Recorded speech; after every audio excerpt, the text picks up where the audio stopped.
ஓம் அமிர்தீஸ்வரி நமக. ஓம் நம சிவாயா. நாம இன்னைக்கு ஸ்ரீ குரு கீதை புத்தகத்துல முதல் அத்தியாயத்துல 73வது ஸ்லோகம் பார்க்க போறோம். ஸோ லாஸ்ட் வீடியோல என்ன பார்த்தோம்னு சொல்லி ரீகால் பண்ணிட்டு வந்துடலாம். ஸோ லாஸ்ட் வீடியோல என்ன பார்த்தோம்? இந்த பிரபஞ்சத்துக்கே ஆதாரமா இருக்கிறது குருவோடைய ஞானம் தான். அப்படி இருந்தும் பேத புத்தி உள்ளவர்களால இதை தெரிஞ்சிக்க முடியாது அப்படின்னு சொல்லி பார்த்தோமா. அடுத்தது, குருவை யார் ஒருத்தர் அறிகிறாங்களோ, யார் ஒருத்தர் தெரிஞ்சுக்கிறாங்களோ அவங்க எல்லாத்தையுமே தெரிஞ்சுக்கிறாங்க.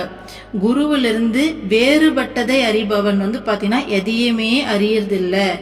ஸோ குரு அப்படிங்கிறவர் எதில் இருந்துமே வேறுபடாதவர். ஸோ அதான் நம்ம சொன்னோம் இல்லையா, இறைவன் எப்படி ஒவ்வொரு அணுவிலையும் நிறைஞ்சிருக்காரோ அந்த மாதிரி குருவும் ஒவ்வொரு அணுவிலையும் நிறைஞ்சிருக்காரு. இங்கே இருக்கிறது எல்லாமே குரு தான். குருவை தவிர்த்து இங்கே வேற எதுவுமே கிடையாது. ஸோ குருவிலிருந்து வேறுபட்டதை நம்மளால இங்கே எதையுமே பார்க்க முடியாது அப்படின்னு சொன்னோமா. அடுத்தது என்ன சொன்னோம்? எல்லாத்துக்குமே காரணமாக இருக்கிறதும் அந்த காரணத்திலிருந்து உண்டான காரியமாக இருக்கிறதும் குரு தான் அப்படின்னு சொல்லி பார்த்தோமா. ஸோ அதுக்கு எக்ஸாம்பிள் என்ன பார்த்தோம்? சூரிய வெளிச்சத்துக்கு காரணம் சூரியன், ஆனால் அதுலேருந்து வர வெளிச்சம் ஸோ அதோடைய காரியம், சூரியனுடைய காரியம் அப்படிங்கிறது அதோடைய அந்த வெளிச்சம், அதோடைய அந்த சூடு எல்லாமே. அப்போ இங்க சூரியனா இருக்கிறதும் குரு தான், அதுலேருந்து வர வெளிச்சமோ அந்த சூடு எல்லாமே அதுவும் குரு தான். இப்போ ஒரு பழத்தை எடுத்துக்கிட்டோம்னா இந்த பழத்தோடைய டேஸ்ட் பார்த்தீங்கன்னா அந்த பழத்திலிருந்து கிடைக்கக்கூடிய விளைவு, ஓகேங்களா, அதோடைய பயன். அப்போ இங்க பழமா இருக்கிறதும் குரு தான், அதுல இருக்க டேஸ்டா இருக்கிறதும் குரு தான். அந்த மாதிரி இந்த பிரபஞ்சத்துல எதை எடுத்துக்கிட்டாலும் ஸோ அதோடைய காரணமும் குரு தான், அதனால விளையக்கூடிய காரியமும் குரு தான். ஸோ குருவில இருந்து வேறுபட்டது இங்க எதுவுமே கிடையாது அப்படின்னு சொல்லி பார்த்தோமா. அடுத்தது, பன்மை வடிவில் காணப்படும் இவ்வுலகில், இந்த உலகம் பார்க்கறதுக்கு நம்ம கண்ணுக்கு பலவேறு வடிவத்துல தெரியுது. நம்ம சொன்னோம் இல்லையா, மரமா, செடியா, கொடியா, விலங்குகளா, பறவைகளா, மனிதர்களா, எல்லாவுமா நம்ம கண்ணுக்கு பார்க்க பலவேறு வடிவங்கள் தெரியுது. அப்படி இருந்தாலும் ஒவ்வொன்றும் ஒரு பொருள் இருந்து மற்றொரு பொருள் பார்த்தீங்கன்னா வேறுபட்டது கிடையாது. ஸோ இங்க எல்லாமே ஒண்ணுதான். இதை நாம ஈஸியா புரிஞ்சுக்கிறதுக்கு நம்ம எப்படி எக்ஸ்பிளைன் பண்ணியிருந்தோம்? நம்ம சயின்ஸ்ல பார்த்தோம்னா படிச்சிருக்கோம் ஆல்ரெடி. ஸோ அதில் அந்த கான்செப்ட்ல பார்க்கும்போது கொஞ்சம் புரியும். எப்படின்னா, இங்க எல்லாமே ஆற்றல் வடிவம் தான். ஆற்றல் ஒரு வடிவத்திலிருந்து இன்னொரு வடிவமா மாறுமே தவிர ஆற்றலை அழிக்கவோ ஆக்கவோ முடியாதுன்னு சொல்லி படிச்சிருப்போம் இல்லையா. ஸோ ஒரு பேப்பர் இருக்கு அப்படின்னா கூட அதை எரிக்கும் போது சாம்பலா மாறும், ஓகேங்களா. அந்த மாதிரி இங்க ஒரு பொருள் இன்னொரு பொருளா மாறுமே தவிர எந்த ஒரு பொருளும் நிரந்தரமா காணாம போகாது, ஓகேங்களா. ஸோ சயின்ஸ் படி பார்த்தா இங்க எல்லாமே ஆற்றல் வடிவம் தான் இல்லையா. ஸோ அதுதான் இறைவன், அந்த எனர்ஜி ஃபார்ம் தான் இறைவன். அப்போ இந்த பிரபஞ்சம் முழுக்க நிறைஞ்சிருக்கிறது அந்த எனர்ஜி ஃபார்ம் தான். அது தன்னை பலவேறு வடிவங்கள்ல வெளிப்படுத்திக்கிறதே தவிர ஆக்சுவலா இங்க இருக்கிறது அந்த எனர்ஜி ஃபார்ம் மட்டும்தான். அது மட்டும்தான் நிரந்தரம். மற்ற எல்லாமே நம்ம கண்ணுக்கு தோன்றும் அழியும், எல்லாமே தன்னை வெவ்வேறு ரூபங்கள்ல வெளிப்படுத்திக்குமே தவிர இங்க இருக்கிறது அந்த எனர்ஜி ஃபார்ம் தான். ஸோ அதுதான் இறைவன், அதுதான் குரு அப்படின்னு சொல்லி பார்த்தோமா. ஸோ இப்படிப்பட்ட குரு எந்த நேரமும் பார்த்தீங்கன்னா அந்த ஞானமான சக்தியில நிலை பெற்றிருப்பவர் அப்படின்னு சொல்லி பார்த்தோமா. ஸோ தத்துவங்கள் எனும் மாலையை அணிந்திருப்பவர்னு சொல்லி பார்த்தோமா. அடுத்து, இருமையான அனுபவங்களும் அவர் தான், அந்த அனுபவத்திலிருந்து முக்தி அளிப்பவரும் அவர் தான் அப்படின்னு சொல்லி லாஸ்ட் வீடியோ முடிச்சிருந்தோம் இல்லையா. ஸோ இன்னைக்கு அடுத்த ஸ்லோகா பார்க்கலாம். 73rd 73வது ஸ்லோகம் பார்க்கலாம். அநேக ஜன்ம சம்பிராப்த கர்ம பந்த விதாகினே ஞானானல பிரபாவேன தஸ்மை ஸ்ரீ குருவே நமஹ. பல பிறவிகளில் சேர்த்து வைத்த கர்மங்களின் பிணைப்பை ஞான அக்னியின் ஆற்றலால் முற்றும் எரித்து சாம்பலாக்குபவரான குருவிற்கு நமஸ்காரம். ஸோ இந்த ஸ்லோகாவோட மீனிங் என்ன சொல்றாங்க?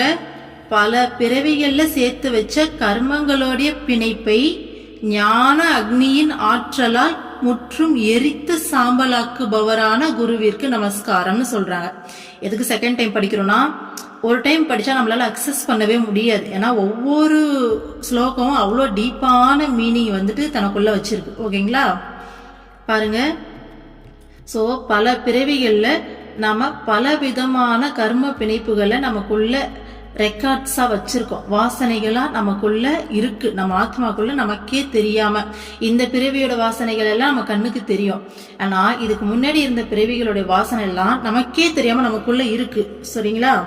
சோ அது எல்லாத்தையுமே தன்னுடைய ஞான அக்னியோட ஆற்றலால அந்த வாசனைகள் எல்லாத்தையும் மொத்தமா எரிச்சு சாம்பல் ஆக்குபவரான குருவிற்கு நமஸ்காரம்னு சொல்லியிருக்காங்க. ஸோ இது எப்படி பண்றாங்க, நம்ம லைவ்ல எப்படி சொல்லி நம்ம இதை எப்படி அண்டர்ஸ்டாண்ட் பண்ணிக்கலாம் அப்படின்னா, சிம்பிளா பார்ப்போமே. நம்ம ஆல்ரெடி நிறைய டைம் சொல்லியிருக்கோம் இல்லையா? ஸோ அம்மா கிட்ட போயிட்டு சிகரெட்டை விட்டவங்க, தண்ணி அடிக்கிறது, கஞ்சா அடிக்கிறது, இந்த மாதிரி கெட்ட பழக்கங்கள்லேருந்து நிறைய பேர் வெளியில வந்திருக்காங்க. அம்மா கிட்ட போய் மனசார வேண்டிக்கிட்டு அம்மா கிட்ட கொடுத்தோம், என்ன சொல்றது, அம்மா கிட்ட கேட்டோம் அப்படின்னா, அம்மா எனக்கு இது வேணான்னு சொல்லிட்டு நான் ஏற்கனவே சொல்லியிருக்கேன் இல்லையா? ஸோ அம்மா அந்த சிகரெட் பாக்கெட்டே சாமி என்ன சொல்ற, அதை கூட கடவுள் மாதிரி அந்த நெத்தியில் வச்சு அப்படியே அப்படி வணங்கிட்டு எடுத்து இப்படி பக்கத்தில் வைப்பாங்க. அதோட அவங்களுக்கு வந்து பார்த்தீங்கன்னா அந்த பழக்கமே வராது. அந்த பழக்கம் வராது மீன்ஸ் அவங்களுக்கு அந்த ஞாபகமே வராது. இப்போ ஒரு மனுஷன் எதனால அதை திரும்ப திரும்ப பண்றாங்க, அந்த ஒரு அடிக்ஷன், அதை என்ன சொல்ற பண்ணணும் அப்படிங்கிற நம்மளாலே கண்ட்ரோல் பண்ண முடியாத அளவுக்கு உள்ள ஏற்படுற ஒரு உணர்வு. அதனால தானே விடணும்னு நினைச்சாவோட விட முடியாம அந்த ஹேபிட்டை திரும்ப திரும்ப பண்றாங்க. அப்போ அம்மா கிட்ட வேண்டி அம்மா கிட்ட சொல்லிட்டு கேட்டுட்டு வந்த பிறகு எப்படி திடீர்னு அவங்களால விட முடியுது? அப்போ அவங்களுக்குள்ள இருந்து அந்த வாசனைய அம்மா எடுக்கிறாங்க. அவங்களுக்குள்ள அதை திரும்ப திரும்ப நம்ம பண்ணணும்ன்ற ஒரு எண்ணம் இருக்கும் இல்லையா? அந்த எண்ணத்தை, அந்த தீவிரத்தை அம்மா கம்ப்ளீட்டா எடுத்துருவாங்க. அந்த சிகரெட்டை பார்த்தா கூட எந்த ஒரு ஃபீலும் வராது, வேணாம் நம்ம எதுக்கு அப்படி, அது வேண்டாம் அப்படின்ற மாதிரி நமக்கே தோணும். அப்போ இது எவ்வளவு பெரிய மேஜிக் இல்ல? இத குருவால மட்டும்தான் பண்ண முடியும். இப்ப இன்னும் சிம்பிளா சொல்லணும்னா பாத்துக்கோங்களேன், நான் வந்துட்டு இப்ப நான்வெஜ் விட்டு ஒரு 2 years 2.5 years ஆகுது. ஸோ அதுக்கு முன்னாடி வரைக்கும் நல்லா நான்வெஜ் சாப்பிட்டுட்டு இருந்த ஆள் தான். என்னமோ தெரியல, இந்த உயிர்கள்லாம் இப்படி கொன்று சாப்பிட்றமே இதெல்லாம் நியாயமானு சொல்லி தோணுச்சு அம்மா வரத்துக்கு முன்னாடியே. அதனால என்ன தெரியல, ரொம்ப தப்பா குற்ற உணர்வா தோணுச்சு. அதோட வந்துட்டு நான் அதை விட்டுட்டேன். விட்டாலும் பாத்தீங்கன்னா ரொம்ப பசியா இருக்கும், வீட்டுல சமைச்சு கொடுக்குறோம் அப்படின்னா எனக்கு டெம்ட் ஆகும். ஒரு மாதிரி அந்த உள்ள ரொம்ப ஆசை வரல அப்படின்னாலும் கொஞ்சம் ஆசை வரும். என்னால கண்ட்ரோல் பண்ணிக்க முடியும், வேண்டாம் அப்படின்னு சொல்லிட்டு நான் போயிடுவேன். ஆனா இருந்தாலும் எனக்கு டெம்ட் ஆகும். ஏன்னா ஆல்ரெடி சாப்பிட்ருக்கேன்ல, ஒவ்வொரு நான்வெஜ்ஜோட டேஸ்ட்டும் எனக்கு தெரியும். மட்டன் எப்படி இருக்கும், எறா எப்படி இருக்கும், ஃபிஷ் எப்படி இருக்கும், சிக்கன் எப்படி இருக்கும், நண்டு எப்படி இருக்கும்னு சொல்லிட்டு ஒவ்வொரு டேஸ்ட்டும் நான் ஆல்ரெடி டேஸ்ட் பண்ணியிருக்கேன். அப்போ வீட்டுக்கு செஞ்சு தரும்போது எப்படின்னு டேஸ்ட் பார்த்து தானே நம்ம செய்யணும். டேஸ்ட் பார்த்துட்டு அப்புறம் துப்பிட்டு வாய் ககுள் பண்ணி துப்பிடுவேன்னு வச்சுக்கோங்களேன். இருந்தாலும் நான் மற்றவங்க சாப்பிட்றவங்களும் நம்ம டேஸ்டா செஞ்சு கொடுக்கணும் இல்லையா? அதனால கண்டிப்பா டேஸ்ட் பார்ப்பேன். அப்போ நான் பசியா செஞ்சுட்டு இருக்கும்போது எனக்கு கொஞ்சம் டெம்ட் ஆகும். ஆனா நான் அம்மா கிட்ட இப்போ ஒரு 10 days முன்னாடி வந்து அம்மா கிட்ட பிரார்த்தனை பண்ணேன், அம்மா நான் இதை விட்டே 2.5 years மேல ஆகுதுமா, எனக்கு இது வேண்டாம், அது என்னமோ என்ன சொல்றது, ஒரு உயிரை கொண்டு சாப்பிட்றமேன்னு சொல்லி எனக்கு அப்படி தோணுது, அதனால தானமா நான் விட்டுட்டேன். அப்ப என் மைண்டை கண்ட்ரோல் பண்ணி நான் எவ்வளவு தூரம் விட்டோம், எனக்கு ஏமா இந்த ஆசை என் மனசுக்குள்ள வருது, லைட்டா ஒரு எண்ணம் வருது இல்லம்மா, அந்த ஆசை வருது இல்லம்மா, ஏமா இது வருது, எனக்கு இது வேணாமா, இதை கம்ப்ளீட்டா எடுத்துடமா அப்படின்னு சொல்லி அம்மா கிட்ட நான் வந்து வேண்டேன். ஸோ லாஸ்ட் சண்டே அப்புறம் தமிழ் நியூ இயர் நேற்று இல்லையா, சித்திரை 1. ஸோ இந்த 2 days எடுத்துட்டு வராங்க, வீட்டில் மட்டன் எடுத்துட்டு வராங்க. அந்த வாசனையே பார்த்தீங்கன்னா எனக்கு பிடிக்கல, எனக்கு ஒண்ணுமே புரியல. இதுக்கு முன்னாடி இந்த மட்டன்ல எதுனா தப்பா அப்படின்ற மாதிரி நான் யோசிக்கிறேன். சரி சண்டே தான் அப்படி இருக்குன்னு பார்த்தா இந்த தமிழ் நியூ இயர் அகைன் அன்னைக்கும் அதே மாதிரி தான். அந்த ஸ்மெல்லே எனக்கு பிடிக்கல, ஒரு மாதிரி வாமிட்டிங் சென்ஸ் ஆகுது எனக்கு. அதை அப்படி இருக்கும்போது எனக்கு சாப்பிட தோணுமா சொல்லுங்க? அந்த ஸ்மெல்லே எனக்கு என்னமோ ஒரு என்ன பிடிக்காத மாதிரி, வாமிட் வர மாதிரி ஆகுது அந்த ஸ்மெல். ஆனா செய்யும் போது எந்த பிரச்சனையும் கிடையாது, செஞ்சு முடிச்சுட்டு எடுத்து வைக்கிறோம் இல்லையா?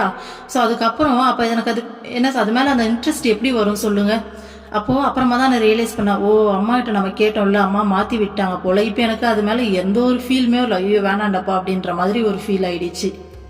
அப்போ இதுதான் வாசனை, ஓகேங்களா? இப்போ இந்த நான்வெஜ் அப்படிங்கிறது எனக்கு தெரிஞ்சு இந்த ஜென்மத்துல, இதுக்கு முன்னாடி எத்தனை ஜென்மத்துல எத்தனை பிறவியில நான் சாப்பிட்டுருக்கணும் தெரியல.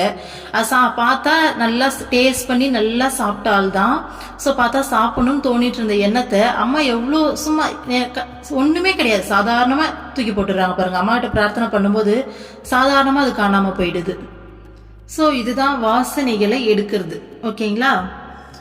இந்த மாதிரி பொருட்கள் மேல இல்ல இந்த உணவுகள் மேல இருக்க இந்த வாசனை மட்டும் இல்ல, இப்ப ஏதோ ஒரு பர்டிகுலர் பர்சன் மேல நமக்கு ஓவரா அடிக்டடா இருக்கும், நம்மளே கண்ட்ரோல் பண்ண முடியாம நம்ம அவங்க கிட்ட வந்துட்டு பழகுறோம், இல்ல தேவையில்லாம நம்ம டைம் வேஸ்ட் பண்றோம் அப்படின்னா கூட அம்மா கிட்ட இல்லை உங்களுடைய குரு கிட்ட மனசார பிரார்த்தனை பண்ணும்போது அந்த உணர்வே அப்படியே மாறிடும், நமக்குள்ளேயே நமக்கே தெரியாம அவங்கள பார்த்தா எந்த ஒரு ஃபீலுமே இல்லாம சாதாரணமா மாறிடும். ஸோ அடிக்டடான்னு இல்லை, நான் ஏற்கனவே சொல்லியிருக்கேன் இல்லையா, என்னோட பர்சனல் லைஃப்லயே எனக்கு பின்னாடி திரும்பி பார்க்கும்போது ஒரு சில பர்சன்ஸ்லாம் திரும்பி பார்க்கும்போது சே இவங்க நம்மளை இப்படியெல்லாம் பண்ணாலே அந்த மெமரியிலேருந்து என்னால் வெளியில வரவே முடியல. அவங்கள பார்க்கும்போதெல்லாம் என்னால் அவங்கள ஃபேஸ் பண்ணவே முடியாது.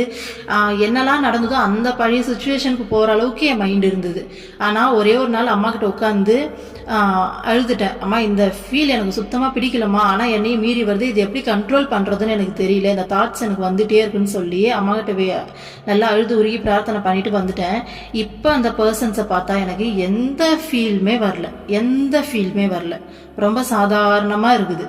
ஸோ அவங்க பண்ண கெடுதல்லாம் கூட இறைவன் நமக்கு கொடுத்த லைஃப் அது கொடுக்க வச்சுதான் நம்மளால இன்னைக்கு இந்த நிலைமையில இருக்க முடியுது, கடவுளை நோக்கி நம்ம பயணப்பட்டுக்கிட்டு இருக்கோம். அப்ப எல்லாமே இறைவன் தான் செஞ்சாங்க, எல்லாமே நம்ம நன்மைக்காக தான் நடந்தது அப்படிங்கிற அளவுக்கு என் மைண்ட் வந்து பக்குவப்பட்டுருச்சு. ஸோ இந்த பக்குவத்தை கொடுக்கறது யாரு? அம்மா. ஸோ இந்த மாதிரி நெகட்டிவ் தாட்ஸ், நெகட்டிவான உணர்வுகளாக இருந்தாலும் சரி, பாசிட்டிவான உணர்வுகளாக இருந்தாலும் சரி, இல்லை ஒரு பொருள் மேலே அளவுக்கு அதிகமாக அந்த ஈர்ப்பு வருது, ஆசை வருது, இல்லை நம்ம கடவுளை மட்டும் நினைக்கணும்னு நினைக்கிறோம், ஆனால் நம்ம கவனம் வந்து வேற எங்கெங்கேயோ போகுது, வேற ஏதோ ஒரு பொருள் மேலே போகுது அப்படின்னா, அப்போ நம்ம அம்மா கிட்ட உருகி பிரார்த்தனை பண்ணும்போது அந்த வாசனையை அம்மா சாதாரணமாக எடுத்து போட்டுருவாங்க. ஓகேங்களா? அதுக்கப்புறம் அந்த விஷயத்தை பார்க்கும்போது நமக்கு அந்த ஃபீலே வராது. அதுதான் வாசனையை எடுக்கிறது. அதுதான் சொல்றாங்க, பல பிறவிகளில் சேர்த்து வைத்த கர்மங்களின் பிணைப்பை ஞான அக்னியின் ஆற்றலால் முற்றும் எரித்து சாம்பலாக்குபவரான குருவிற்கு நமஸ்காரம். ஸோ இதுல சொல்லியிருக்க மீனிங் வெறும் இந்த வாசனைகளோட நிக்கல, பல பிறவிகளை சேர்த்து வச்ச கர்மங்களின் பிணைப்பைன்னு சொல்லியிருக்காங்க. அப்போ நாம ஒவ்வொரு பிறவி எடுக்கிறதுமே கர்மாவோடைய பிணைப்புல தான் எடுக்கிறோம். நல்ல கர்மா இருக்கலாம், கெட்ட கர்மா இருக்கலாம். ஸோ அந்த கர்மாவை அனுபவிக்க தான் இந்த பூமிக்கு வரோம் இல்லையா? அப்போ நம்ம குரு கிட்ட முழுமையான சரணாகதி மனப்பான்மையில எனக்கு எல்லாமே நீங்க தான், எதையுமே நான் செய்யல, எல்லாத்தையுமே என் வழியா நீங்க தான் செய்யறீங்க அப்படிங்கிற அந்த மனப்பக்குவத்துக்கு வந்து முழு சரணாகதி மனப்பான்மையில் இருக்கும்போது நம்ம செய்யற நல்ல கர்மாவும் சரி, கெட்ட கர்மாவும் சரி, இப்ப பிரசன்ட்ல செய்யறது நமக்கு வந்து சேராது. ஆல்ரெடி செஞ்சது இருக்கும் இல்லையா, அதையும் பாத்தீங்கன்னா நல்ல கர்மா கெட்ட கர்மா ரெண்டுத்தையும் டேலி பண்ணி ஒருவேளை பெரிய பெரிய கெட்ட, ஏன்னா நம்ம எல்லாருமே ரொம்ப என்ன சொல்றது அவ்வளோ பியூர்லாம் கிடையாது இல்லையா, ஏன்னா அப்படி இருந்தால் நமக்கு பிறவியே கிடைக்காது. நமக்கு கெட்ட கர்மா இருக்க வச்சுதான் பிறவியை எடுத்து நம்ம இவ்வளோலாம் கஷ்டப்படுறோம் இல்லையா. அப்போ நமக்கு இருக்கக்கூடிய அந்த கெட்ட கர்மாக்கள், நிறைய கெட்ட கர்மாக்களை கூட ரொம்ப ஈஸியாக்கி நீ இன்னும் ஒரு 100 ஜென்மம், இன்னொரு 200 ஜென்மம் எடுத்து, அட்லீஸ்ட் ஒரு 10 ஜென்மம் கூட தான் வச்சுக்கோங்களேன், எடுத்து அதுக்கப்புறமா தான் உனக்கு வாழ்க்கையில குரு வந்து டேலி பண்ணி நீ மோட்சத்தை அடையணும் அப்படிங்கிறது விதியா இருந்தாலும், இந்த ஒரே பிரிவிலே அத்தனை கர்மாவையும் எடுத்து போட்டு டேலி பண்ணுவாங்க. பெருசு பெருசா வர்றது எல்லாத்தையும் ரொம்ப சின்ன சின்னதா மாத்தி கொடுத்து அந்த கர்மாலாம் டேலி பண்ணி, பத்தாவது இந்த உலகம் வந்துட்டு ஒரு மாயை அப்படிங்கிறத அந்த அறிவையும் கொடுத்து, ஸோ இந்த உலக பொருட்கள் மேலேயும் இந்த உலக உறவுகள் மேலேயும் எல்லாத்து மேல இருக்க அந்த பற்றையும் எடுத்து, ஓகேங்களா, இறைவன் மட்டும்தான் உண்மை அப்படிங்கிறத நமக்கு புரிய வச்சு ஸோ முக்தி நிலைக்கு கொண்டுட்டு போறவர் தான் குரு இல்லையா. அதுதான் பல பிறவிகள்ல சேர்த்து வச்ச கர்மங்களுடைய பிணைப்பை ஞான அக்னியோட ஆற்றலால முற்றும் எரித்து சாம்பலாக்குபவரான குருவிற்கு நமஸ்காரம். ஓகேங்களா? அடுத்த ஸ்லோகா பாருங்க. शोषणं भव सिन्धोच्च दीपनं शर संबदां गुरोपादोदगं यस्य तस्मै ஸ்ரீ குருவே நமः. யாருடைய பாத தீர்த்தமானது உலகியல் செல்வங்களில் நமக்குள்ள விருப்பத்தை எரித்து பிறவி பெருங்கடலையும் வற்ற வைக்கிறதோ அந்த குருவிற்கு நமஸ்காரம். ஸோ என்ன சொல்றாங்க, குருவோடைய பாத தீர்த்தம் இந்த உலகத்துல இருக்க செல்வங்கள் மேல, ஓகேங்களா, ஸோ செல்வங்கள் வந்து வெறும் பொருள் பணம் அது மட்டும் கிடையாது. செல்வங்களை 16 வகையா பிரிப்பாங்க இல்லையா. மக்கள் செல்வத்திலிருந்து எல்லாமே அதுல வரும் இல்லையா. கல்வி செல்வம், அறிவு செல்வம்னு சொல்லி எல்லாமே அதுல வரும். சரிங்களா. அப்போ உலகத்தில் இருக்க செல்வங்கள்ல இருக்க நம்மளுடைய விருப்பத்தை எரிச்சு பிறவி பெருங்கடலையும் வற்ற வைக்குமாமா குருவுடைய பாத தீர்த்தம். ஸோ குருவுடைய என்ன சொல்றது, பாத தீர்த்தத்துக்கே அந்த மகிமை இருக்காமா. ஓகேங்களா. பாத தீர்த்தம் அப்படிங்கிறது குருவுக்கு பாத பூஜை பண்ற அந்த தண்ணி. ஓகேங்களா. அதுதான் பாத தீர்த்தம் அப்படின்னு சொல்றோம். ஸோ நாம பிறவி திரும்ப திரும்ப எடுக்கிறதுக்கு ஒரு முக்கியமான காரணம் நம்மளுடைய இந்த உலக பொருட்கள் மேலேயும் இந்த உலகத்தில் இருக்க மற்ற விஷயங்கள் மேலே இந்த உலகம் உண்மை, இது மாயை இல்லை, இது உண்மைன்னு சொல்லி நம்பி நம்ம மனசுக்குள்ள அது மேலே ஒரு விருப்பம் ஏற்படுது பார்த்தீங்களா. ஸோ அந்த விருப்பத்தால தான் திரும்ப திரும்ப நம்ம பிறவி எடுக்கிறோம். ஒரு ஆன்மா இந்த உடலை விட்டு வெளியில போகும்போது எனக்கு எந்த விருப்பமும் கிடையாது இந்த உலகத்தில். இப்போ யார் மேலேயும் எந்த ஒரு பாசமும் கிடையாது, பற்றும் கிடையாது, எந்த ஒரு பொருள் மேலேயும் எனக்கு அந்த ஆசை கிடையாது. அதே மாதிரி யாரு மேலே எனக்கு ஒரு ரிவெஞ்சும் கிடையாது. இவங்க என்ன இப்படி பண்ணாங்க இல்லையா, என்னைக்கா இருந்தாலும் அவங்களை நான் திரும்பி பண்ணணும் அப்படிங்கிற மாதிரி எந்த ஒரு எண்ணமுமே, அது நல்ல உணர்வா இருந்தாலும் சரி, இல்லை வந்து பார்த்தீங்கன்னா கெட்ட உணர்வாக இருந்தாலும் சரி, எந்த உணர்வுமே எது மேலேயுமே இல்லை, யார் மேலேயுமே இல்லை. அப்படின்னா அதனால தான் வந்து பார்த்தீங்கன்னா இறைவனை மையப்படுத்துறது. நம்ம எது மேலேயுமே இல்லாமல் போகிறது அவ்வளோ ஈஸி கிடையாது, அது ரொம்ப கஷ்டம். அதே நமக்கு அம்மா என்ன பண்ணுவாங்கன்னா இறைவன் மேலே விருப்பத்தை வளர்த்துருவாங்க. அப்போது இந்த உடல்லேருந்து இந்த ஆன்மா வெளியில் வரும்போது, இறைவா எனக்கு நீ மட்டும்தான் வேணும், எனக்கு வேற எதுவும் வேணாம், அது ரொம்ப ஈஸியாக அம்மா வந்துட்டு அந்த பாவத்துக்கு கொண்டு வந்துருவாங்க. இதை கேட்டுட்டு இருக்க பல பேர்த்துக்கு கண்டிப்பா இந்த ஃபீல் இருக்கலாம். நமக்கு உயிர் போக போகுது அப்படின்னா நமக்கு அந்த பயமோ கஷ்டமோ ஃபீலோலாம் இருக்காது. ஐயோ கிருஷ்ணா கூட போக போறோமா, ஐயோ நம்மளுடைய முருகர் கூட போக போறோமா, ஐயோ நம்ம அம்மா கூட போக போறோமா, ஜாலி ஜாலி. சத்தியமா இது சும்மா பெருமைகளாம் சொல்ல, அந்த ஒரு உணர்வு தான் அம்மா வளர்த்து வச்சிருக்காங்க. நமக்கு கவலைன்னு ஒன்று இருக்கு இந்த இறப்பை பற்றி அப்படின்னா, எங்கே நமக்கு கடவுள் வர அளவுக்கு தகுதியை நம்ம வளர்த்துக்காம போயிடுவோமோ, அப்போ நம்ம உயிர் இந்த உடம்புல இருந்து போகும்போது கடவுள் வந்து நம்மளை கூட்டிட்டு போகிற அளவுக்கு தகுதியாக நம்மளை மாற்றிக்கணும், அம்மா சொல்கிற வழியில் நம்ம அதை ஃபாலோ பண்ணி நம்ம அதை பண்ணிடணும் அப்படிங்கிற அந்த கவலை மட்டும்தான் இருக்குமே தவிர வேற எது மேலேயுமே அந்த விருப்பம் வந்து பார்த்தீங்கன்னா இருக்கவே இருக்காது. ஸோ ரொம்ப ஈஸியாக இந்த உலகத்தோடைய பொருள்கள் மேலேயும் மனுஷாளுங்க மேலே இருக்க ஒட்டுமொத்த பற்றியும் தூக்கி இறைவன் மேலே கொடுத்துருவாங்க. அப்போது உயிர் போக போகுது அப்படின்னா, அம்மா எப்படியாச்சும் நீ வந்து கூட்டிகிட்டு போயிடுமா ப்ளீஸ்மா, நீ அப்படியே வந்துட்டு எனக்கு என்ன சொல்கிறது கிருஷ்ணாவாக வந்துருமா, முருகராக வந்துருமா, இல்லை நீயே வந்துருமா, தயவு செஞ்சு வந்துருமா, நீ வந்துடணுமா, இது ஒரு ஆசை மட்டும்தான் இருக்கும். ஸோ இது எப்படி நடக்குது, இதுக்கு முன்னாடி ரொம்ப சாதாரணமான ஒரு வாழ்க்கையை வாழ்ந்தவங்க தான் நம்ம அத்தனை பேருமே இல்லையா. எல்லாருக்குமே ரொம்ப நார்மல் லைஃப். நான்லாம் வந்து பார்த்தீங்கன்னா ரொம்பவே சாதாரணமான லைஃபு. என்ன சொல்கிறது, நான் என் வீடு என் குடும்பம் பசங்களை பார்த்துக்கணும், இப்படி இந்த ஃபேமிலி சர்க்கம்ஃபரன்ஸில் ரொம்ப சாதாரணமான ஒரு மனநிலையில் வாழ்ந்துட்டு இருந்த ஒரு ஆள் தான். இன்னைக்கு எப்படி இந்த மனநிலை வருதுன்னா அம்மா கிட்ட வந்ததால். ஸோ இதுதான் குருவுடைய மகிமை. அப்போ இந்த மனநிலையில் இருக்கும்போது நமக்கு இந்த வருத்தம் கவலை அப்படிங்கிறதே இருக்காது. எது நடந்தாலும் அப்படியே வேடிக்கை பார்ப்போம். அவ்வளோ ஒரு நம்பிக்கை, ஆணித்தரமான நம்பிக்கை, அம்மா இருக்கா, அம்மா பார்த்துப்பா, எல்லாத்தையும் அம்மா பார்த்துப்பா அப்படின்ற அப்படி ஒரு நம்பிக்கை. என் கஷ்டம் கிடையாது, அது எங்கள் அம்மாவுடைய கஷ்டம். ஸோ எல்லாத்தையும் அவங்க பார்த்துப்பாங்க. எது நடந்தாலும் அம்மாவுடைய விருப்பப்படி தான் நடக்குது.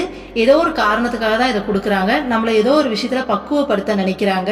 ஸோ அந்த விஷயத்த நம்ம கற்றுக்கணும் அப்படிங்கிறத தான் நம்ம கவனம் இருக்குமே தவிர பிரச்சனையில் போயிட்டு நம்ம ஓவராக வந்துட்டு உழண்டுட்டு இருக்க மாட்டோம். ஏன்னா இது எல்லாமே மாயை அப்படிங்கிறது நமக்கு தெரியும்.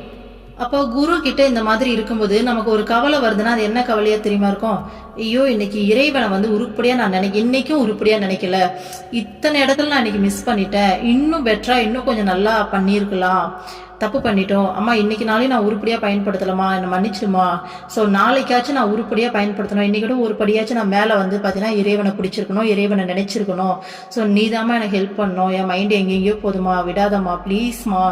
அப்போது என்னுடைய ஒரு நாள் அப்படிங்கிறது உன்னோடைய விருப்பப்படி நடக்கட்டும், உன்னோட விருப்பம் போல இருக்கணும், என் விருப்பத்துக்கு இங்கே எதுவுமே நடக்கக்கூடாதுன்னு சொல்லிட்டு அந்த அளவுக்கு பக்குவத்தை கொடுத்துருவாங்க. அப்போ நமக்கு ஒரு கஷ்டம் ஒன்று இருக்குன்னா உருப்படியா இறைவனை நினைக்கலையே அப்படிங்கிறது தான் கஷ்டமா இருக்கும். மற்ற எல்லாமே இறைவனுடைய பாதத்துல குருவுடைய பாதத்துல திரும்பி போட்டுருவோம், எல்லாத்தையும் நீங்க பார்த்துக்கோங்க, இதுக்கு எனக்கு சம்பந்தம் கிடையாது, ஸோ இதை பார்த்துக்க வேண்டியது உங்க பொறுப்பு அப்படின்ட்டு. அம்மாவும் அதான் சொல்லுவாங்க, எல்லாத்தையும் என்கிட்ட கொடுத்துரு, நீ இறைவனை பிடிக்கிற வேலையை மட்டும் பாரு அப்படின்னுவாங்க. சரிங்களா? அப்போ இந்த பக்குவத்தை குரு தானே கொடுக்க முடியுது. அதுதான் சொல்றாங்க, யாருடைய பாத தீர்த்தமானது உலகியல் செல்வங்களில் நமக்குள்ள விருப்பத்தை எரித்து பிறவி பெருங்கடலையும் வற்ற வைக்கிறதோ. அப்போ உலகத்துல இருக்க எல்லா விஷயங்கள் மேல இருக்க விருப்பம் போயிடுச்சு, அந்த விருப்பமே போயிடுச்சு, இது எல்லாமே மாயை தான் தெரிஞ்சு, இதெல்லாம் டெம்பரவரி, எல்லாமே தோன்றி மறையக்கூடியது, நிரந்தரமாத இங்கே குரு மட்டும்தான், இறைவன் மட்டும்தான் அப்படிங்கிற அந்த அறிவு நமக்கு வரும்போது இந்த உலகத்துல இருக்க எல்லாமே நமக்கு கவனிப்போம். நம்ம இந்த ஆசை வருது, இந்த ஆசை பின்னாடி நம்ம போறோம், அது அப்படியே அதை இப்போ சாப்பாடே பார்க்கணோட இது அப்படியே டேஸ்ட் பண்ணோம் அப்படின்னு சொல்லிட்டு ஒரு ஆசை வருதுன்னா போறோம், சாப்பிட்றோம், சாப்பிட்ட பிறகு கொஞ்ச நேரத்துல அது மறைஞ்சு போயிடுதா? என்னத்தை சாதிச்சிட்டோம் அதுல? யோசிச்சு பாருங்க. அப்போ இங்க நம்மளை இழுத்துட்டு போறது எது? நம்மளோட மனசு தான். அப்போ இந்த ஆசைகள் அப்படிங்கிறதுக்கு ஒரு எண்டு கார்டே கிடையாது. வாழ்க்கைக்கும் இந்த மனசுக்குள்ள ஆசைகள் வந்துகிட்டே இருக்கும், அது பின்னாடி ஓடிக்கிட்டே இருந்தா வாழ்க்கை வீணா போயிடும் இல்லையா? அப்போ இந்த உலகத்துல இருக்க எல்லா பொருள்கள் மேல இருக்க விருப்பத்தை போக்கிட்டு எரிச்சிட்டு, அந்த விருப்பம் போயிடுச்சுன்னா நமக்கு அடுத்த பிறவி கிடையாது இல்லையா? அதுதான் பிறவி பெருங்கடலையும் வற்ற வைக்கிறதுன்றாங்க. ஓகேங்களா? அப்போ அந்த விருப்பம் போயிடுச்சுன்னா நமக்கு அடுத்த பிறவின்றது தேவையே கிடையாது, அடுத்த பிறவி இருக்காது. நான் தான் சொன்னேன் இல்லையா? ஸோ ஒரு ஆன்மா வெளியில போகும்போது இறைவா எனக்கு நீ மட்டும்தான் வேணும் அப்படிங்கிற எண்ணத்திலேயோ, அல்லது எனக்கு எதுவுமே வேண்டாம், இனிமே இந்த உலகத்துல எனக்கு எதுவுமே வேண்டாம் அப்படின்ற மாதிரி அந்த ஆசையற்ற நிலையில வெளியில போகுது அப்படின்னா அதுக்கு அடுத்த பிறவி கிடையாது. ஸோ அது பார்த்தீங்கன்னா கண்டிப்பாக ஒரு குருவால் மட்டும்தான் ஒரு நார்மலான ஹியூமன் பீயிங்க்கு கொடுக்க முடியும். அந்த மனோபாவத்தை கொஞ்சம் கொஞ்சமாக ட்ரெயின் பண்ணி குருவால் மட்டும்தான் கொண்டு வர முடியும். நம்மளா தனிப்பட்ட முறையில் ட்ரை பண்ணோன்னா 100% தோத்து தான் போவோம். ஆல்ரெடி போன பிறவிலே நல்ல ஆன்மீக முன்னேற்றம் அடைஞ்சவங்களால மட்டும்தான் அதை பிடிக்க முடியும். அப்படி இல்லைன்னா அவங்க அவதாரமாக இருக்கணும். நம்ம அம்மா மாதிரி நிறைய மகான்கள் அவதரிக்கிறாங்க இல்லையா? ஸோ அந்த மாதிரி அவதாரமாக இருந்தால் முடியும், நார்மல் ஹியூமன் பீயிங்கால முடியாது. அதுக்கு கண்டிப்பாக குரு தேவை. அதுதான் சொல்கிறாங்க, யாருடைய பாத தீர்த்தமானது உலகிய செல்வங்களில் நமக்குள்ள விருப்பத்தை எரித்து பிறவி பெருங்கடலையும் வற்ற வைக்கிறதோ அந்த குருவிற்கு நமஸ்காரம்னு சொல்லியிருக்காங்க. ஓகே, அடுத்த ஸ்லோகா பாருங்க. ந குரோரதிகம் தத்வம் ந குரோரதிகம் தபஹ ந குரோரதிகம் ஞானம் தஸ்மை ஸ்ரீ குருவே நமஹ. குருவிற்கு மேலான தத்துவம் இல்லை, குருவை விட சிறந்த தபம் இல்லை, குருவை விட மேலான ஞானமும் இல்லை, அந்த குருவிற்கு நமஸ்காரம். சோ என்ன சொல்றாங்க பாருங்க, குருவுக்கு மேலான தத்துவமே கிடையாதாமா, குருவை விட சிறந்த தவமும் கிடையாதாமா, குருவை விட மேலான ஞானமும் இல்லையாமா. ஓகேங்களா? அந்த குருவுக்கு நமஸ்காரம்னு சொல்லியிருக்காங்க. ஏன் குருவை இந்த அளவுக்கு உயர்த்தி பேசுறாங்க? நம்ம ஆல்ரெடி நிறைய விஷயம் பார்த்துட்டு வந்திருக்கோம். குரு எப்பேற்பட்டவர் அப்படிங்கிறதுக்கு எவ்வளோ விஷயங்கள் பார்த்துட்டு வரோம். இருந்தாலும் திரும்ப திரும்ப ஸ்ட்ரெஸ் பண்ணி அப்படியே அழுத்தி அழுத்தி அழுத்தி திரும்ப குருவை பத்தி எந்த அளவுக்கு ஆழமா சொல்றாங்க பாருங்க. குருவுக்கு மேலான தத்துவம் இந்த உலகத்திலே இல்லை, இந்த பிரபஞ்சத்திலே கிடையாது. ஓகேங்களா? உலகம் கிடையாது, பிரபஞ்சத்திலே கிடையாது. குருவை விட சிறந்த தவமும் கிடையாது, குருவை விட மேலான ஞானம் இங்க கிடையாதுன்றாங்க. ஓகேங்களா? சோ குரு அப்படிங்கிறவரு நம்ம யாருன்னு பார்த்தோம், இந்த பிரபஞ்சம் முழுக்க நிறைஞ்சிருக்காரு. அவரை தவிர இங்க வேற எதுவுமே கிடையாது, இங்க எல்லாமே அவர் தான். ஸோ இங்க சயின்ஸ் படி பார்த்தா அணுக்களுடைய கூட்டமைப்பு தான் இந்த பிரபஞ்சம் முழுக்க. ஒவ்வொரு பொருளாகவும் ஒவ்வொரு மனுஷனாகவும் நம்மளுடைய ஸ்கின்ல இருந்து எல்லாமே அந்த அணுக்களால் ஆனதுதான். அந்த அணுக்களுக்குள்ள இருக்க அந்த எனர்ஜி ஃபார்ம் எல்லாமே இறைவன் தான். அந்த இறைவன் தான் குரு அப்படின்ற மாதிரி பார்த்தோமா. ஸோ இந்த பிரபஞ்சம் முழுக்க எல்லாவுமா இருக்கிறதே குரு தான். குருவை தவிர இங்க வேற எதுவுமே கிடையாது, இங்க எல்லாமே குரு தான். ஓகேங்களா? இப்போ இறை சக்தி, ஓகேங்களா, குருவை இறை சக்தின்னு எடுத்துப்போம். அப்படி பார்க்கும்போது நமக்கு நல்லா ஈஸி அண்டர்ஸ்டாண்ட் ஆகும் இல்லையா? அப்போ இறை சக்தி தான் இந்த பிரபஞ்சம் முழுக்க வியாபிச்சிருக்கு. அதை தவிர இங்க எதுவுமே கிடையாது, இங்க எல்லாமே அதோடைய வெளிப்பாடு தான். ஓகேங்களா? ஸோ அப்படியாப்பட்ட சக்தி தானே ஒரு உருவம் எடுத்து வருது. ஓகேங்களா? இந்த ஆத்மா எல்லாம் அறியாமையில சிக்கி உழண்டுட்டு இருக்கு. ஸோ இது எல்லாத்தையும் நாம நல்ல வழி காமிச்சு நாம என்ன சொல்றது, நம்ம இப்படியே விட்டோம்னா இதுங்க தேராது, இதுங்க பார்த்தீங்கன்னா ரொம்ப கஷ்டப்படுதுங்க நம்ம குழந்தைங்க, இதுங்களை எப்படியாச்சும் காப்பாற்றி கூட்டிட்டு போனோம் அப்படிங்கிறதுக்காக அப்படியேப்பட்ட இந்த பிரபஞ்சம் முழுக்க வியாபிச்சிருக்க அந்த சக்தியே ஒரு உருவம் எடுத்து வருது. ஸோ அம்மா எப்பயுமே இறைவன் வந்து பார்த்தீங்கன்னா பிரம்ம நிலையில இருப்பவர்னு சொல்லுவாங்களா. இதுலயே இந்த புக்லயே ஒரு 10 ஸ்லோகாக்கு முன்னாடி பார்த்தோம், குரு அப்படிங்கிறவரு நிலையானவர், அதே சமயம் இயங்கி கொண்டிருப்பவர் சொல்லிட்டு. அப்போ பிரம்மமாவும் அந்த பிரம்மத்திலிருந்து வெளியில வரக்கூடிய சக்தியாவும் எல்லாவுமா இருக்கிறது குரு. ஓகேங்களா. அப்போ குருவை விட அந்த என்ன சொல்றது, பிரபஞ்சம் முழுக்குமே வியாபிச்சிருக்க அந்த சக்தி, அது மட்டும்தான் அந்த நிலையான ஒண்ணு, அந்த இருப்பு நிலை அது மட்டும்தான் இருக்கு இங்க. அதை தவிர வேற எதுவுமே இல்லை. அப்படியாப்பட்டதை விட மேலான தத்துவம் இங்க என்ன இருக்க முடியும் சொல்லுங்க பாப்போம். ஸோ அதுதான், குருவிற்கு மேலான தத்துவம் இங்க எதுவுமே கிடையாது. குருவை விட சிறந்த தபம் இல்லைன்னு சொல்றாங்க. இப்போ நம்மள எடுத்துப்போமே, நமக்கு குருவை விட வேற எந்த ஒரு விஷயத்த தவம் பண்ணுனா நம்மளால இந்த பிறவி பெருங்கடலை இவ்வளோ ஈஸியா கடக்க முடியும்னு நீங்க நினைக்கிறீங்க? கடவுளையே வணங்கினா கூட நமக்கு ப்ராசஸ் இவ்வளோ ஈஸியா இருக்காது. கடவுள் என்ன பண்ணுவார்னா கேட்கறத கொடுத்துடுவாரு. நம்ம போயிட்டு இப்போ லா ஆஃப் அட்ராக்ஷன்லாம் யூஸ் பண்றோம் இல்லையா, எனக்கு இது வேணும் அப்படின்னா ஒரு குறிப்பிட்ட அளவுக்கு எல்லாமே கிடைச்சிடாது, அதுலேயும் கர்மா பேஸ் இருக்கு. இருந்தாலும் நம்ம கேட்குற விஷயங்கள் ரொம்ப நல்லா மேனிஃபெஸ்ட் பண்ணும்போது கேட்குற விஷயங்கள் அப்படியே கிடைக்கும். ஸோ இறைவன் கிட்ட கோவிலில் போய் நம்ம மனசார பிரார்த்தனை பண்ணும்போது நம்ம கேட்குற விஷயங்கள் கிடைக்கும். ஆனால் நம்ம வந்து பார்த்தீங்கன்னா நல்வழிப்படுவோமா, உண்மையை தெரிஞ்சுப்போமா, நம்ம வந்து பார்த்தீங்கன்னா இந்த பிறவியை பாழாக்காம உருப்படியாக பயன்படுத்தி இந்த பிறவி பெருங்கடல்லேருந்து எக்ஸிட் ஆவோமா அப்படின்னா கிடையவே கிடையாது. இந்த மாயையிலே தான் திரும்ப திரும்ப சிக்குவோம். அப்போ இந்த பிறவி பெருங்கடல் வந்து நம்மளை ரொம்ப ஈஸியா தூக்கிட்டு போறது குருவால மட்டும்தான் முடியும். இப்போ குருவை தவிர வேற யாராச்சும் வந்து பா இதெல்லாம் மாயைப்பா, இதெல்லாம் வந்துட்டு சும்மா எதுவுமே உண்மை கிடையாது, நீ உண்மை நம்பிட்டு இருக்க அப்படின்னு சொன்னா அது நம்ம கண்ணுக்கு என்ன சொல்றது, சிரிப்பு தான் வரும். ஏதோ முட்டாள்தனமா பேசுறாங்கன்னு தோணும் ஸ்டார்டிங்ல. அப்படியே கேட்டு கேட்டு ஓரளவுக்கு நம்ம அக்செப்ட் பண்ணா கூட அது வெறும் வார்த்தையா மட்டும்தான் நம்ம காதுல விழுமே தவிர நம்மளால அதை புரிஞ்சிக்க முடியாது, உணர்வு நிலை கொண்டு போக முடியாது. அப்போ இது எல்லாமே மாயை அப்படிங்கிறத குரு நமக்கு உணர்வு பூர்வமா பல அனுபவங்களை கொடுத்து புரிய வைப்பாரு. ஓகேங்களா. அப்போ நம்ம மனசார நம்மளே அந்த அனுபவிச்சு புரிஞ்சிக்கும் போதுதான் நம்மளால இதை முழுமையா அக்செப்ட் பண்ண முடியும். அப்போ அந்த அறியாமை அப்படிங்கிற அந்த இருளுக்குள்ள ஒரு தீபத்தை ஏற்றி வச்சா எப்படி அந்த இருள் மொத்தமும் விலகுதோ அந்த மாதிரி குரு நம்ம வாழ்க்கைக்குள்ள வரும்போது இது எல்லாமே வந்துட்டு தேவையில்லாம பண்ணிட்டு இருக்கோம், இது எல்லாமே வந்து மாயை, நம்ம தப்பா வாழ்ந்துட்டு இருக்கோம்னு சொல்லிட்டு நமக்குள்ள அந்த ஞான ஒளியை ஏற்றி வைப்பாரு குருவோட. இப்ப அம்மா கிட்ட போனா அவங்களுடைய ஒரு ஹக் போதும் நமக்குள்ள அந்த ஆன்ம விழிப்புணர்வை ஏற்படுத்துறது. அது மாதிரி ஒவ்வொரு குருமார்களும் ஒவ்வொரு விதமா தன்னுடைய அந்த சைதன்யத்தை அந்த ஞான ஒளியை வந்துட்டு அவங்களுடைய பக்தர்களுக்கு தூண்டுவாங்க.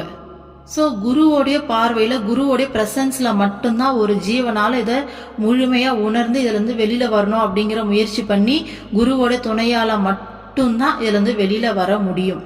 ஸோ இது எல்லாமே உணர்ந்துட்டோம், நம்ம வெளியில வர நினைக்கிறோம், இதுக்கு மேலேயாச்சும் உருப்படியா பக்தி பண்ண நினைக்கிறோம்னா கூட அந்த பக்தி பண்றதுக்கான சூழ்நிலையை கூட குரு தான் உருவாக்கி தருவாரு. நம்ம நார்மலா நம்மளுடைய தலை விதிப்படி வாழ்ந்தோம்னா வாழ்க்கை ஃபுல்லா வீணா வந்து தேவையில்லாம வேலைகளுக்கு அலைஞ்சு திரிஞ்சு தேவையில்லாத ஒரு பொருளற்ற வாழ்க்கையை தான் வாழ்ந்து முடிப்போம். குரு இருக்கும்போது தான் அத்தனைத்தையும் தூக்கி தூரம் போட்டுட்டு நம்மள அந்த ஸ்பிரிச்சுவல் பிராக்டிஸ் பண்றது கூட டைம் ஒதுக்கி அதுக்கான சூழ்நிலையை கூட உருவாக்கி தருவாங்க. அப்போ இங்க எல்லாத்துக்குமே நமக்கு ஒரு ஜீவாத்மா இருக்குன்னா நமக்கு எல்லாத்தையுமே குருவோட துணை அவ்வளோ அவசியம். குரு இல்லாம நம்மளால ஒரு அடி கூட எடுத்து வைக்க முடியாது. நம்மளுடைய கர்மா அப்படியே வந்து நம்மளை அப்படி பிளாக் பண்ணி நிற்கும். இதுதான் சத்தியமான உண்மை. இது எல்லாமே அனுபவப்படுறவங்களால மட்டும்தான் புரிஞ்சிக்க முடியும். ஓகேங்களா.